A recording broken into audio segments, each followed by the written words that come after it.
निर्दूते कलिलात्मने सालोकानां त्रिलोकानां यद विद्या दर्पणायते यद विद्या दर्पणायते। जय बोले 1008 आदिनाथ भगवान की, परम पूज्याचे श्री आदि सागर महाराज की, परम पूज्याचे श्री महावीर कीर्ति महाराज की, परम पूज्याचे श्री विमल सागर महाराज की, परम पूज्याचे श्री तपस सम्राट सन्मति सागर महाराज की, परम पूज्याचे गुरु सुंदर सागर महाराज की, जैन धर्म की देवरारिका मां सुनेमती माता की, रारिका संत की। हम सब यहाँ आचार्य समर्थ भद्र विरचित रत्नकरण शावकाचार्य का स्वाध्याय कर रहे हैं। किसी भी यात्रा को प्रारंभ करने के लिए हमारे पास उस यात्रा का नक्शा होना चाहिए। नक्शा हमारे हाथ में आ गया, कहाँ जाना है, कैसे जाना है, कब जाना है, सारा निश्चित कर लिया, ठीक है। और हम दूसरों को भी बता देते हैं कि कैसे जाना है। हाँ शिखर जी की ये गाड़ी ज्यादा अच्छी है, इस गाड़ी से जाओगे तो आप एकदम पहुंच जाओ। दूसरों को भी ज्ञान दे दिया। पर यात्रा हो गई क्या आपकी? गई हो गई क्या यात्रा? यात्रा हो गई नहीं। अभी केवल हमारा हम स्वयं हमने जानकारी प्राप्त कर ली, अपनी सहेलियों को, समाज के लोगों को बता दिया, और आपका ज्ञान भी सही है। आपने जो जो बताई है गाड़ी कि ये गाड़ी इतने बजे यहाँ परतापुर से निकलती है और सीधे आपको शिखर जी पहुंचा देगी, आपको उपवास भी नहीं करना पड़ेगा, आपको कुछ दिक्कत नहीं, पूरी आपकी जानकारी कैसी एकदम सही है, ठीक है। लेकिन क्या केवल जानकारी से आपकी यात्रा हो जाएगी क्या? केवल जानकारी आपकी सही है, एकदम अच्छा है और रास्ता भी अच्छा है, लेकिन केवल अपनी जानकारी से ना तो हम यात्रा कर पाएंगे ना दूसरा यात्रा कर पाएगा। तो यात्रा कब प्रारंभ होगी? जब हमारे चरण आगे बढ़ेंगे तभी यात्रा प्रारंभ हो पाएगी। जब तक हमने अपने चरणों को गतिमान नहीं किया तब तक यात्रा प्रारंभ कभी भी नहीं हो सकती।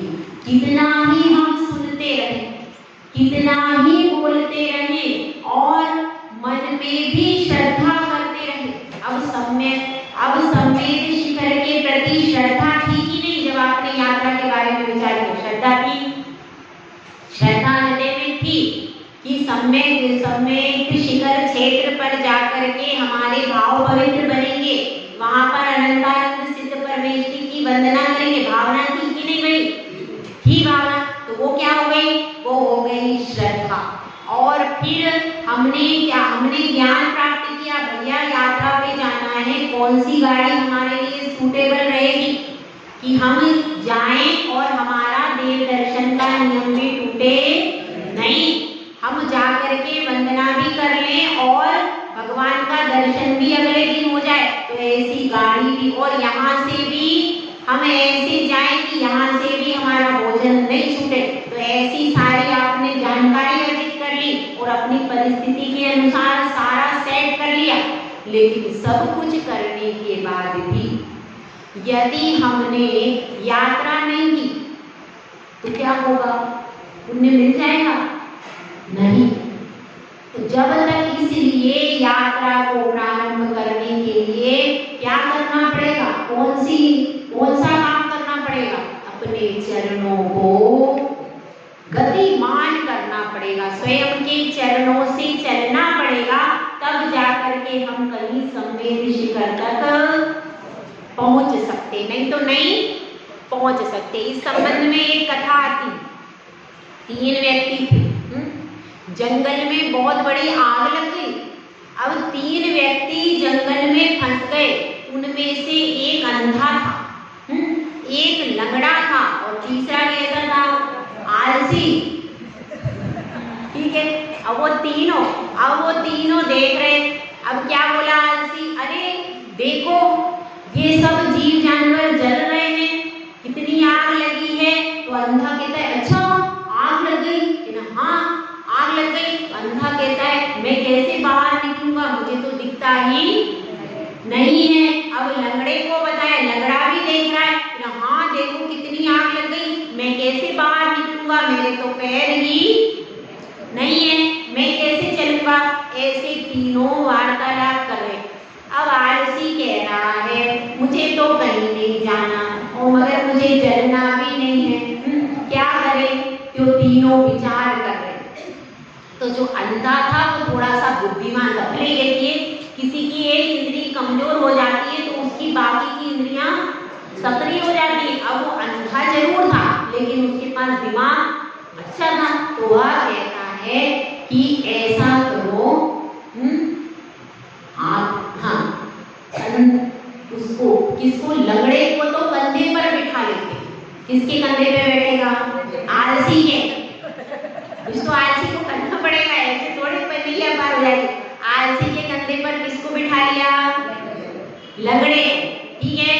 और अंधे का हाथ पकड़ लिया, किसने, आलसी ने। तो क्या हुआ, तीनों जंगल से बाहर निकल गए। नहीं तो निकल पाते क्या।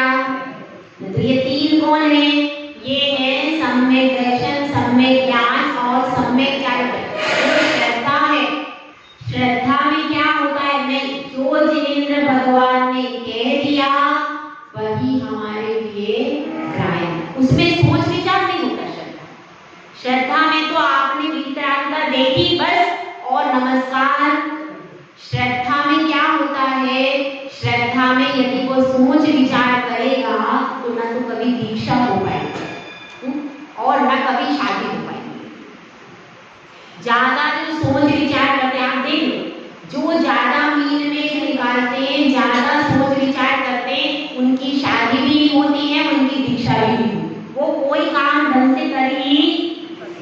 तो श्रद्धा में क्या होता, एक बार अपने आदर्श को अपन ने चुन लिया, फिर सवाल पहले आप जांच परख कर लेते, गुरु कीजिए जान की। एक बार समझ लिया हाँ कौन है, वितरागता है, देख लिया समझ लिया, उसके बाद फिर क्या चलेगा, फिर आंखों को बंद कर लो, फिर विचार।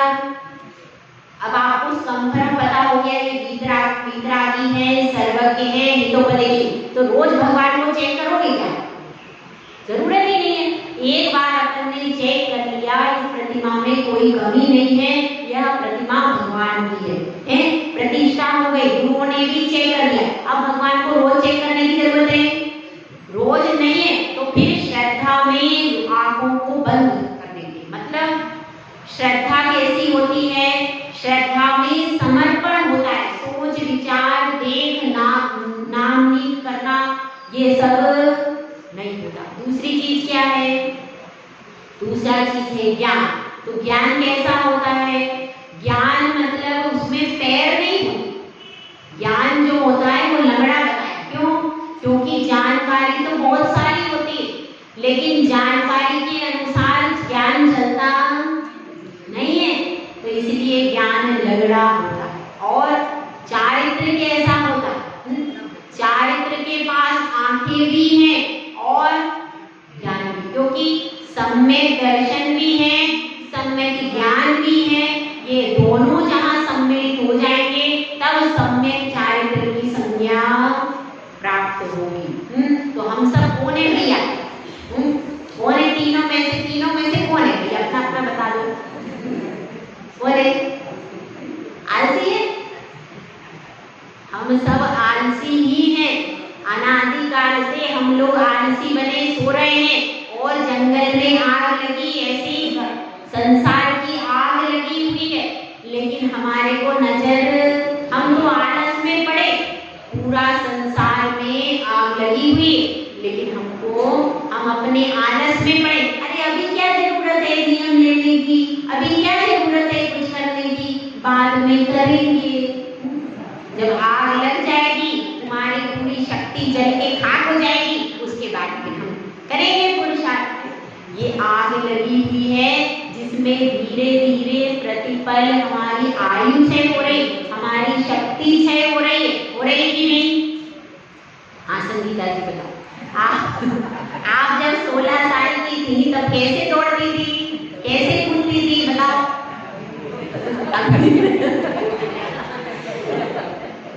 पहले की शक्ति अब है क्या? अब मैंने तो देखा नहीं दौड़ते कूदते हुए। शिल्लक जी क्या कह रहे हैं पता है? शिल्लक जी कह रहे हैं अब भी वैसे ही दौड़ती है।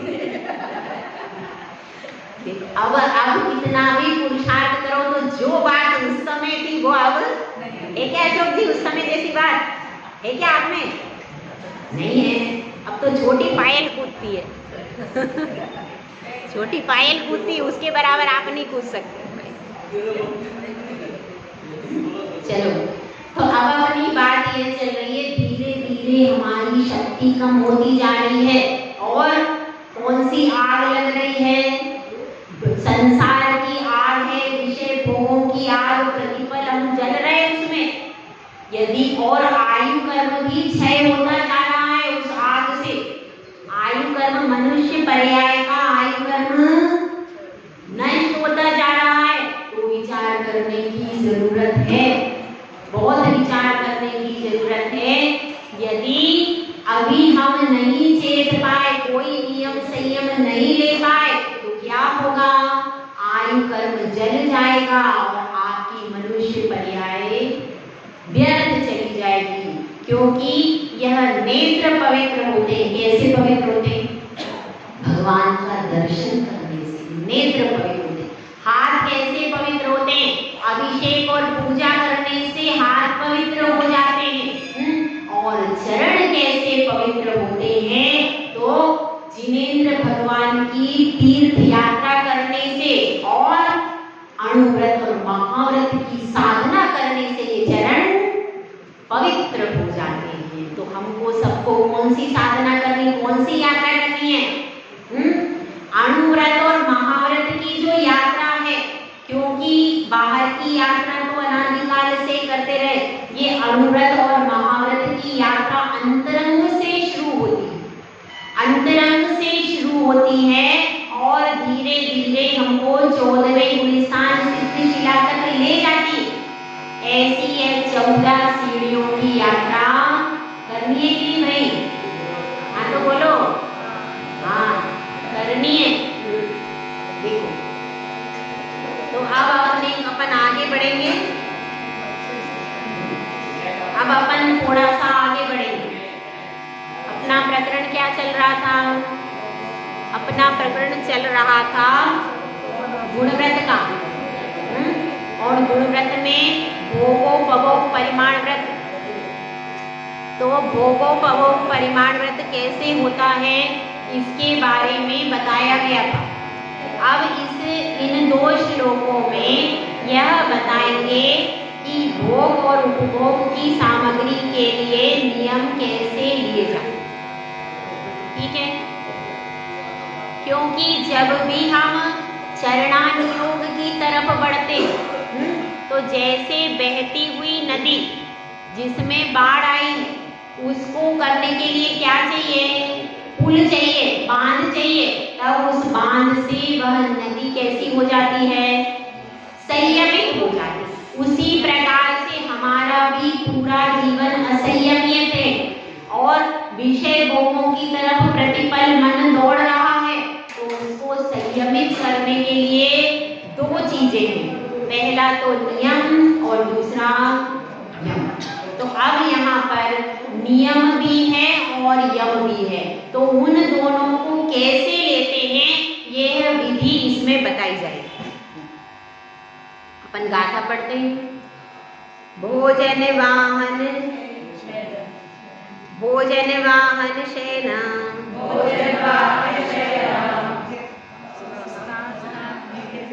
स्नान पवित्रांग राग कुसुमेषु, तांबूल वसन भूषण, मनमत संगीत गीतेषु,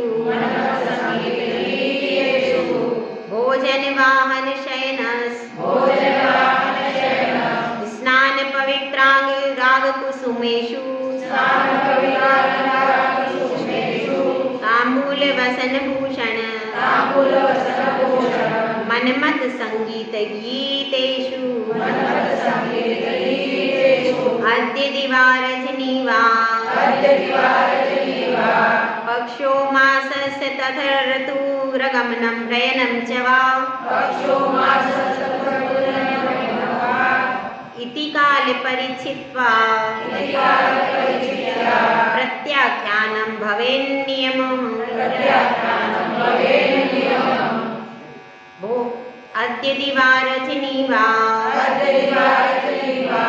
पक्षो मासस्य तद्धनुरस्तनवा इति काले परिचित्वा प्रत्याख्यानं भवेन्नियमः। अब इसमें यह बता रहे हैं कि किस तरीके से नियम लिए जाते हैं। अब यहाँ पर शिष्य ने प्रश्न कर दिया कि परिग्रह परिमाण व्रत में आपने सारी सीमाएं करवा दी हैं, अब यहाँ दोबारा क्यों कहा गया, यहाँ पर दोबारा नियम क्यों दे रहे, क्योंकि उसमें भी सीमा करवा दी थी, सब चीज की करवाई थी नहीं, क्षेत्र वास्तु हिरण्य सुवर्ण सबकी करवा दी थी। तो इसमें दोबारा नियम देने से क्या प्रयोजन है। तो आचार्य श्री उत्तर दे रहे हैं कि हे भव्य जी, व्यक्ति जो आनंद से लेता है वो सबसे ज्यादा भोजन का ही लेता है भाई, भजन का कोई नहीं लेता। भूखे भजन न होए ऐसी स्थिति, तो भोजन में ज्यादा मन जाता है। सबसे ज्यादा मन कहाँ जाता है, भोजन में ज्यादा। एक बार आप वस्त्र सिंपल पहन लो, बाकी चीजें भी त्याग कर दोगे, लेकिन एक उपवास करने के बाद तो फिर रोटी दिखती है, फिर कुछ हो जाती, क्योंकि सबसे ज्यादा मन को अभ्यास किसका है, भोजन का अभ्यास है, भोजन का पानी का, इसका ज्यादा अभ्यास है। तो लेकिन आत्मा का स्वभाव अनिशन है, भोजन ग्रहण करना आत्मा का स्वभाव, ये सब विभाव परिणति है। तो विभाव परिणति हमारे अनादिकाल के संस्कार पड़ गए, तो उनको हटाने के लिए यह विशेष नियम दिए जा रहे हैं। और परिग्रह परिमाण में भोजन संबंधी नियम नहीं थे। क्यों नहीं थे भाई, क्यों नहीं थे बताओ, क्योंकि उसमें जितना भी परिमाण किया गया नियम रूप नहीं था, जीवन भर का प्रमाण करवाया गया। मालूम है, याद है आपको, जीवन भर का परिणाम। यदि भोजन का परिमाण कर लेंगे तो नियम कैसे लेंगे, भोजन के बिना तो जीवन रह ही नहीं पाएगा। समझ में आई बात। इसलिए भोजन का नियम तो कुछ समय के लिए ही लिया जा सकता है। तो यहाँ पर कुछ चीजें तो ऐसी हैं जिनका हम जीवन भर नियम ले सकते हैं, और कुछ चीजें ऐसी हैं जिनका हम कालावधि से नियम ले सकते हैं। तो यहाँ पर दोनों का कथन करेंगे। सबसे पहले शब्द आ रहा है भोजन। तो भोजन, उसके बाद क्या आया, वाहन। भोजन, वाहन, शयन, शयन यानी सोने का नियम। उसके बाद स्नान, स्नान मतलब नहाने का नियम। पवित्रांग, पवित्रांग मतलब हल्दी का उपटन करते। अब तो महिलाएं कुछ नहीं करती, वो जाके ब्यूटी पार्लर में फेशियल करवाती है और क्या क्या करवाती है बता नहीं मुझे। तो ऐसी वो जो अपन चेहरे पर लेप करते, पहले ऐसा होता था, मुल्तानी मिट्टी है, हल्दी है, फूलों का रस है, इससे लेप बनता था और उसको लगाते थे और उसके बाद स्नान करते थे। उसको कहते थे पवित्रांग। समझ में आई बात, उसको पवित्रांग कहते थे। उसके पर वो पवित्र होता था, कोई उसमें गलत चीज नहीं डाली जाती थी, वह पवित्र होता था। और उस पवित्र को पहले उपटन करते थे, उपटन करने के बाद फिर स्नान करते थे। तो जो नेचुरलिटी होती थी वो अंदर से आती, उसमें बाहर का लेपन। अब क्या करते हैं, अब बाहर का लेपन करते हैं और फिर स्नान करते ही नहीं। अब उल्टा सिस्टम। अब तो बाहर का लीप पोत के, पहले क्या होता, उपटन लगता था और उपटन आधे घंटे करीब लगा करके फिर स्नान कर लेते थे। तो जो चमक आती थी वो नेचुरल आया करती थी, अंदर से स्किन उससे डेवलप होती थी। और शरीर भी स्वस्थ रहता था। अब ऐसी और भी स्किन और ज्यादा उससे चमक, नेचुरल चमक आती थी। लेकिन अब क्या होता है, बाहर से लीप लेते हैं तो फिर अंदर के भी सब गुण नष्ट और वास्तविक सौंदर्य भी नष्ट, और क्या नष्ट हो जाता है, और आपका जैनाचार भी नष्ट हो जाता है। तो इसलिए अब पहले की स्थिति पवित्रांग मतलब उपटन आदि। उसके बाद कुसुमेशु, कुसुमेशु मतलब इसमें अंगराग, अंगराग तक लेना, पवित्रांगराग। अंगराग मतलब शरीर पर अंगों को लगाने के लिए उबटन आदि जो होते हैं वो। उसके बाद कुसुमेशु फूलों का नियम होता था, बालों में फूल लगाए जाते थे, वेणी गूंथी जाती थी। तो क्या बाल ही नहीं रहे तो वेणी काहे लगी? अब चोटियां नहीं रही, पहले चोटी और जूड़ों के लिए बनाए जाते, तरह तरह की चोटी का चलन होता था, तरह तरह से चोटियां गूंथी जाती थी, तरह तरह के जूड़े बनाए जाते थे। पहले बाल खोलकर कोई महिला सड़क पे आपको दिखती नहीं, तरह तरह से जूड़े रहते थे या फिर चोटियां रहती थी तरह तरह की। उसमें कहीं मोती के द्वारा चोटी गूंथी जाती थी, कहीं फूलों के द्वारा चोटियां बनाई जाती थी, जूड़े बनते थे तो उसमें भी तरह तरह से फूल आदि सजा करके ऐसे बनाया जाता था। तो अब ये बात चल रही है, इसलिए क्या बताया इसमें, फूलों के द्वारा फूल माला का नियम करना। उसके बाद तांबूल यानी पान, और बसन यानी वस्त्र। अब इसमें प्रश्न हो सकता है, पहले ही आपने जीवन भर का करा दिया क्या, वस्त्र का उसमें भी आया था ना, कुप्पे और बाण, कुप्पे आया था।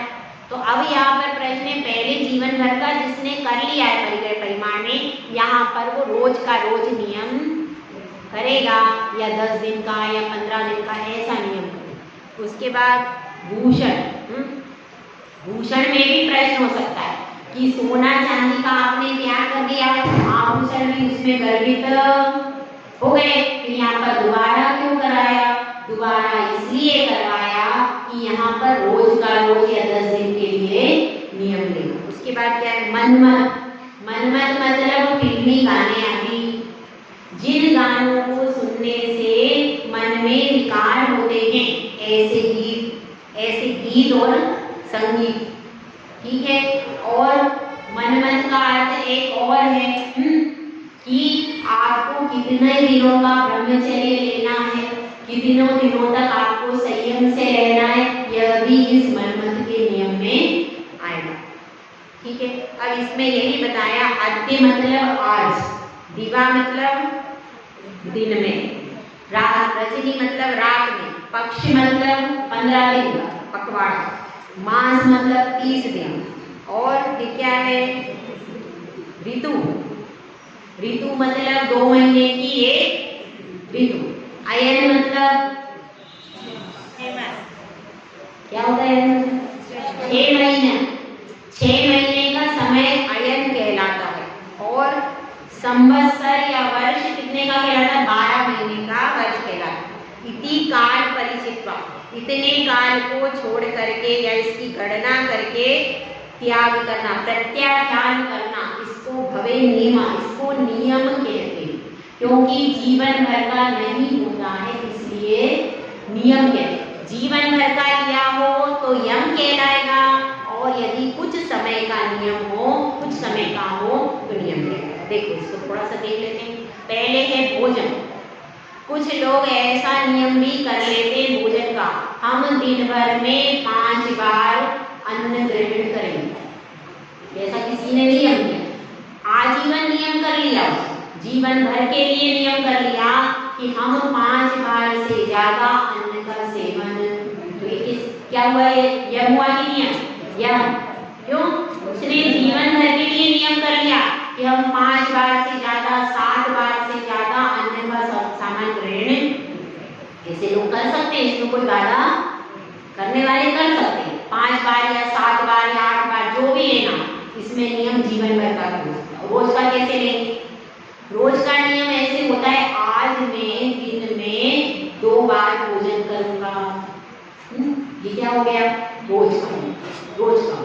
और अब पर्युषण में नियम लेते हैं लोग, 16 कारण में कर लेते हैं, आज हम 16 दिन तक या 32 दिन तक भी करते हैं, 16 दिन या 32 दिन तक एकादशन करेंगे, ये क्या हो गया, उतने समय का नियम हुआ कि नहीं, का नियम हो गया, या फिर 10 लक्षण में 10 दिन में भी लोग नियम लेते कि हम 2 बार भोजन करेंगे या 1 बार सुबह एकाशन करेंगे, शाम को फल वगैरह नहीं, ये भी नियम है। तो ये कैसा नियम है?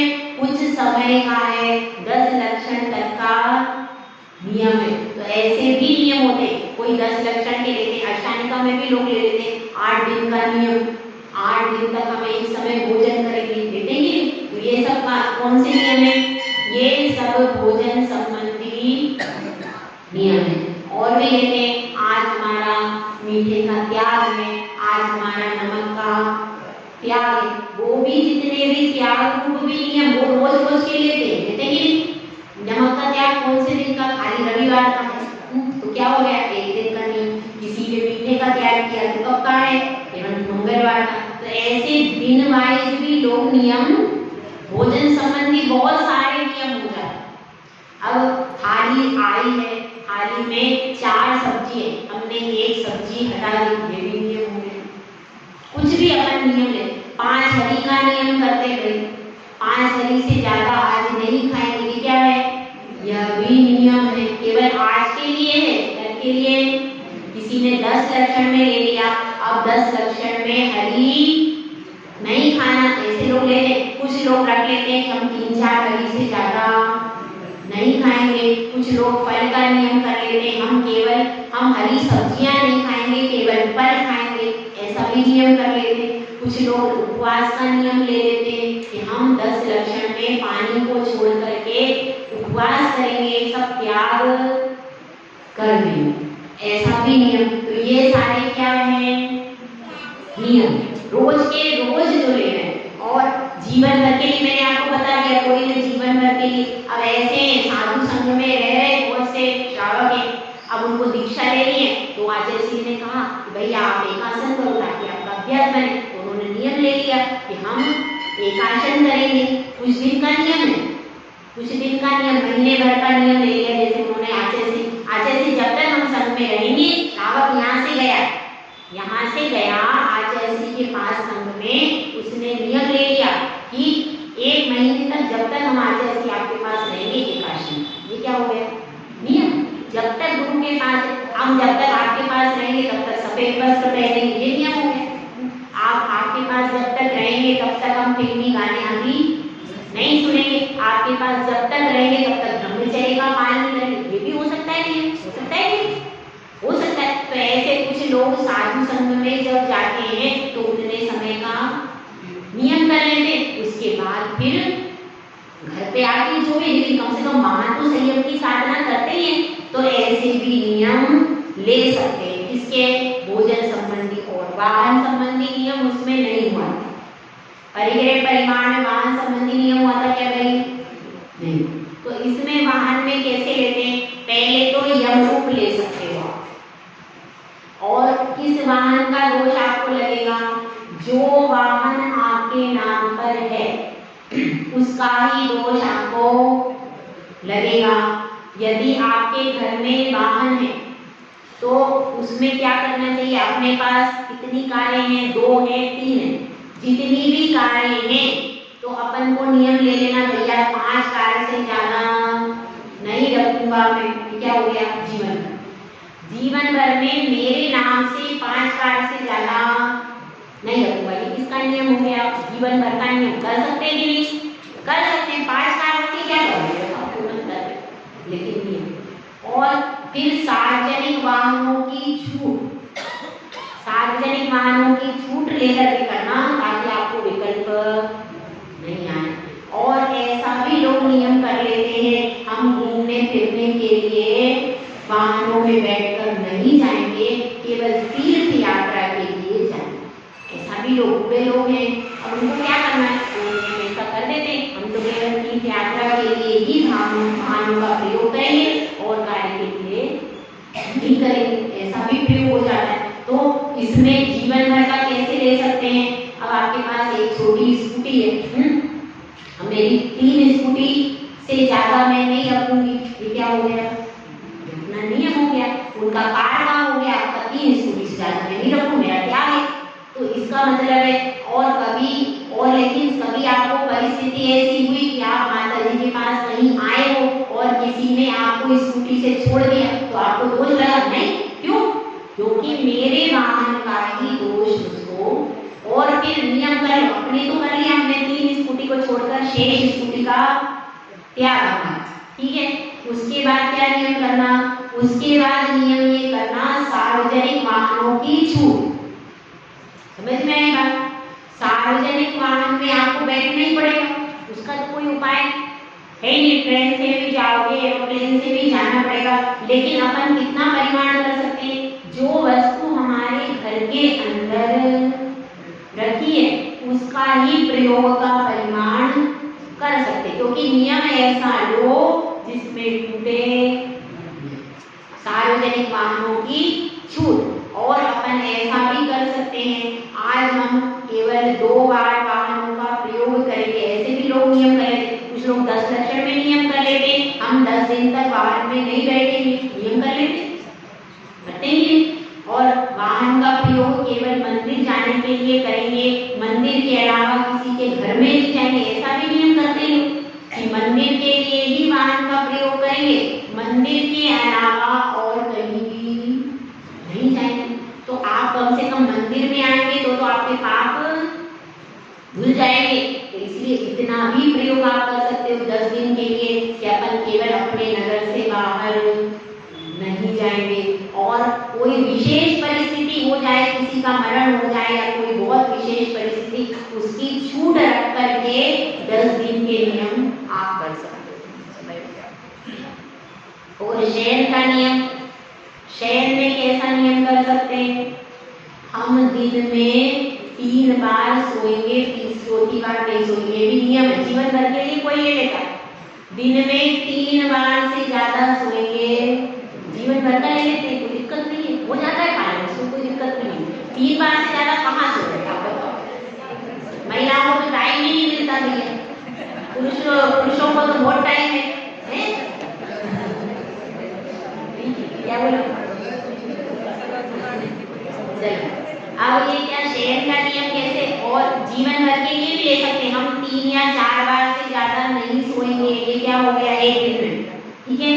तो ये हो गया आजीवन नियम भी ले सकते हैं, और रोज का रोज भी ले सकते हैं कि रोज हमने नियम ले लिया कि हम आज दिन में नहीं सोएंगे, ये नियम हो गया।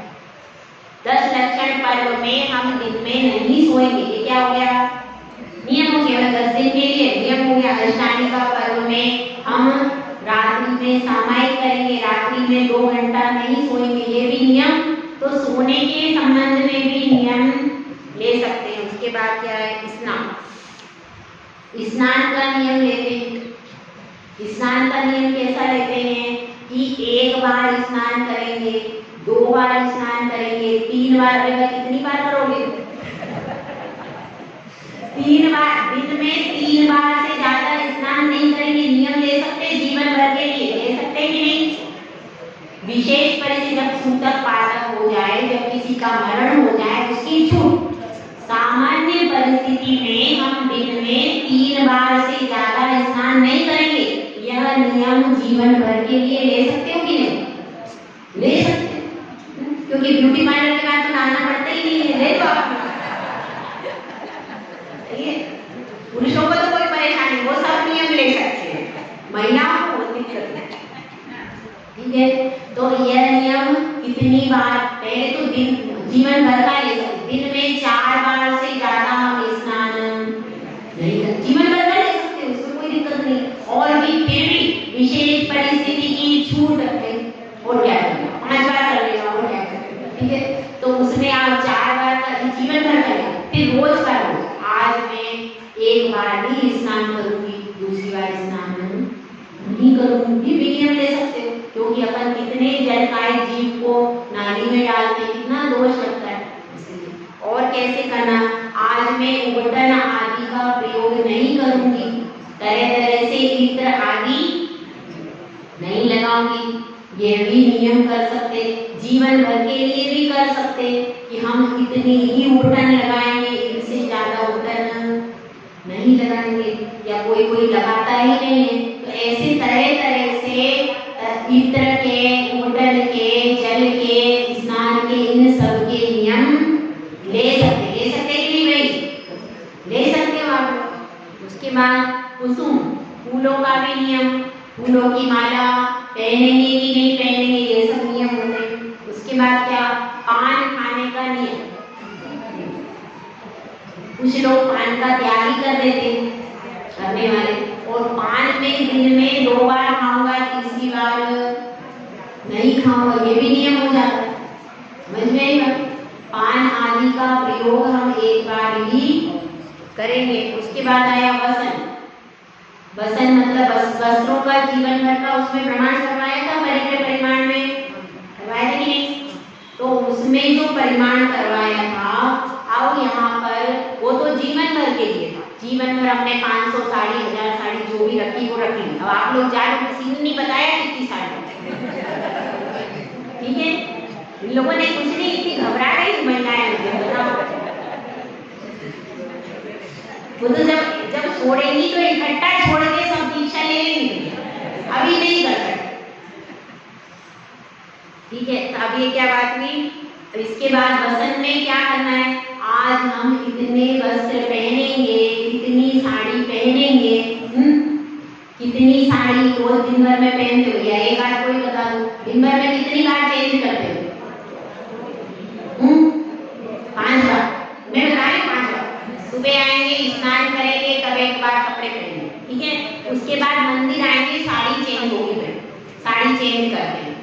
मंदिर आने पे साड़ी 2 बार चेंज हो गई, ठीक है? उसके बाद मंदिर में आए, मंदिर में आने के बाद फिर घर पे जाएंगे, साड़ी चेंज होगी, तीसरी बार साड़ी चेंज होगी। उसके बाद वो कोई समझदार महिला होगी तो सुबह जो पहनी थी वो दोबारा पहनेंगे। उसके बाद क्या होगा? उसके बाद कोई आहार देने जाएंगे तो साड़ी चेंज, उसकी तो छूटेगा, तो पवित्र काम है। आहार देने जाएंगी तो बदलेंगी, और घर पे जाएंगी तो भी बदलेंगी। बदलना तो है, आहार ले लो तो उसमें अपना फायदा, आहार के लिए चेंज करेंगे। और उसके बाद क्या करेंगे? उसके बाद घर पे जाएंगे, घर पे जाकर के फिर भोजन, फिर वो साड़ी तो सुबह वाली पहन लेते ना, वही पहन, तो 3 साड़ी हो गई, 3 साड़ी हो गई। उसके बाद फिर अपने को बाहर बाजार में जाना, तो बाजार की साड़ी चेंज अलग हो, बाजार का चेहरा सेट अलग हो, बाजार की साड़ी अलग हो। और कहीं सहेलियों से मिलने जाना, वो साड़ी अलग। तो दिन भर में 5 तो होती है नॉर्मल, और फिर शाम को स्लीपिंग सूट है, सही है?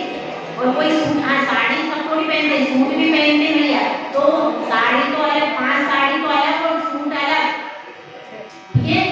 तो इतने तो आप नॉर्मल प्रयोग है, मतलब 6 हो गए, 5 तो साड़ी और 1 सूट, ठीक है?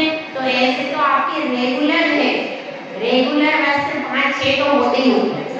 तो कम से कम इतना रख लो कि हम 12 परिमाण से ज्यादा चेंज कर सकते हैं। तो दिन भर में जीवन भर के नियम ले सकते हो, जे हम 12 जोड़ी वस्त्रों से ज्यादा ये जीवन भर का ले सकते हो, दिन एक दिन के हिसाब से। और रोज का रोज कैसे ले सकते हो? रोज अपनी अपनी गिनती कर लेना, दिन भर में हम कितनी बार वस्त्र बदलते हैं, अपनी गिनती करके, और फिर वैसी गणना कर लो, 5 बार 6 बार रोज का रोज लेते चलो। 10 लक्षण में भी कुछ लोग ऐसा करते हैं, 2 साड़ी का नियम करते हैं और 2 ही साड़ी पहनते हैं। एक आहार दान की हो जाती है और एक अपनी पूजा के लिए जो 2-3 साड़ी का भी नियम करके लोग निकालते हैं, और फिर उसी साड़ी को धो करके, और पर्युषण पर्व में कुछ लोग साबुन का प्रयोग नहीं करते, सोडे का प्रयोग ऐसे भी करते हैं लोग। अष्टमी चतुर्दशी को नियम करते हैं, अष्टमी चतुर्दशी को साबुन सोडे का प्रयोग करते हैं लोग, को पता है, आप लोग कर लेना, ऐसा नहीं बोल रहे, ठीक है? तो अब ये हो गया, तो याद ही हुआ भाई। इसके बाद तांबूल हो गया, वसन हो गया, भूषण। भूषणों का आज मैं इतने आभूषण पहनूंगी, इससे ज्यादा आभूषण नहीं पहनूंगी, यह भी नियम रोज का हो सकता है। और परिग्रह परिमाण में ये पूरा जीवन भर का हो चुका है, इसलिए जीवन भर का ध्यान नहीं लेना। उसके बाद मन ब्रह्मचर्य का पालन करना है। पर्युषण के 10 दिन है, 10 दिन के लिए हम ब्रह्मचर्य का पालन करेंगे, अष्टानिका में ब्रह्मचर्य का पालन करेंगे, और चतुर्दशी अष्टमी को ब्रह्मचर्य का, ये सब नियम होते हैं अपने अपने हिसाब से, जिसको जैसा नियम लेना है वो अपना रेगुलर रेगुलर एक दिन का भी लेते हैं कुछ लोग कि एक दिन के लिए आज के दिन हम ब्रह्मचर्य का पालन करेंगे, तो ये सब उसके अंतर्गत आ जाएगा, मनमत के अंतर्गत। उसके बाद संगीत विदेशी ऐसे नियम कर सकते हो आप कि आप फिल्मी गाने, आज हम फिल्मी गाने नहीं सुने। अब कदाचित सड़क पे से जा रहे और कान में पड़ गए तो क्या करोगे? स्वयं हो करके हमें नहीं सुना, और घर में यदि बज रहा है तो हम अलग से बैठ जाएंगे। अब बच्चों का एक ही कमरा है और बज रहा है तो अपने को उपयोग लगाना, और दूसरा कमरा है तो उसमें बाहर हटकर बैठ जाओ। तो आज हम पिक्चर्स नहीं देखेंगे, आज हम फिल्मी गाने नहीं सुनेंगे, और मोबाइल में भी तरह तरह की सामग्री आती है उसको नहीं देखेंगे। तो ये भी नियम कर सकते हैं। उसके बाद ये नियम काय काय के हिसाब से होते हैं, दिन में, रात्रि में मौन रखेंगे, मौन का भी नियम होता है। हमारा रात्रि में मौन है, रात्रि में किसी से बोलेंगे नहीं बोलेंगे, रात का नियम होता है ऐसा। रात में हम गमनागमन नहीं करेंगे पर्यूषण में, ऐसा भी कर सकता है कोई। जैसे कोई महाराज जी माता जी के पास ही है, आप लोगों का नहीं कह रहे, नियम बता है ऐसा ले सकते हो, मगर आप लोग करोगे तो मुश्किल हो जाएगी, ऐसा आप नहीं करोगे। मगर ऐसा करना, मंदिर के रात्रि में हम मंदिर के अलावा कहीं नहीं जाएंगे, घूमने फिरने के लिए नहीं जाएंगे, ये नियम कर सकते हैं। उसके बाद पक्ष में जैसे 15 दिन का मैंने बता दिया, 10 दिन का भी बता दिया, मास में 1 महीने का भी नियम, जैसे 16 काट का 1 महीने का हो जाएगा। उसके बाद ऋतु का भी 2, हम ठंड में क्या करेंगे, ठंड के जो वस्त्र हैं उनका प्रयोग उसमें भी सीमा कर देना, और गर्मी के वस्त्र हैं उनमें भी सीमा कर देना। हर ऋतु के हिसाब से भी नियम कर लेते। अब ठंड शरद ऋतु आ गई है तो इसमें अलग तरह के नियम होंगे। इसमें शरद ऋतु में गरम गरम चीजें लेंगे तो ठंडी वस्तुओं का भैया त्याग कर लो, लेना तो है, बर्फ का त्याग कर सकते भी नहीं कर सकते, लेकिन करता कौन होता है, नहीं करता, इसलिए बता रहे। और उसके बाद इस प्रकार से काल के अनुसार क्या करते हैं, प्रत्याख्यान यानी नियम किए जाते हैं। सबको समझ में आया? तो ये नियम किसको लेंगे? माता जी को। किसको लेने? किसके लिए नियम है ये? आपका चला किसके लिए चल रहा है? आप लोगों के लिए चल रहा है, तो नियम किसको लेना है? हमको लेना है, और ऐसा लेना है कि जिसमें हमारा अतिचार भी नहीं लगे और जीवन भर पालन भी हो जाए। इसलिए उसमें हर कोई भी नियम लो, विशेष परिस्थिति की छूट देकर के ही नियम, भले ही आप जीवन में कभी उस विशेष परिस्थिति को प्रयोग नहीं करोगे, लेकिन उसके यदि कभी कोई परिस्थिति आ गई तो आपका नियम कभी भी टूटेगा। क्योंकि अब अपन नियम तो ले लेते, लेकिन आपको भविष्य का ज्ञान तो है नहीं, भविष्य में कौन सी कंडीशन कब हो जाए पता नहीं। इसलिए विशेष परिस्थिति की छूट लेकर के आप अपने नियमों का जीवन भर का भी ले सकते हो और कुछ समय का भी लेकर के पालन कर सकते हो। ये कौन सा वर्णन चल रहा है? भोगो अभोग परिमाण ग्रंथ में किस तरह से नियम आदि ले सकते हैं, इस प्रकार उन सब का वर्णन चला। अब हमको सोचना कि हम आलसी तो नहीं है भाई। आलसी को भी क्या, जंगल की आग से बचने के लिए उस आलसी को भी बाहर निकलना पड़ा, भैया निकलना पड़ा कि नहीं? तो जब उसको आलसी को भी चेतन होकर बाहर निकलना पड़ा, तो हम तो समझदार ज्ञानी जीव हैं, तो हम कब तक आलस में प्रमाद में बैठे रहेंगे? हमको ज्ञान प्राप्त कर लिया, ज्ञान प्राप्त करने के बाद अपने चरणों को तुरंत नियम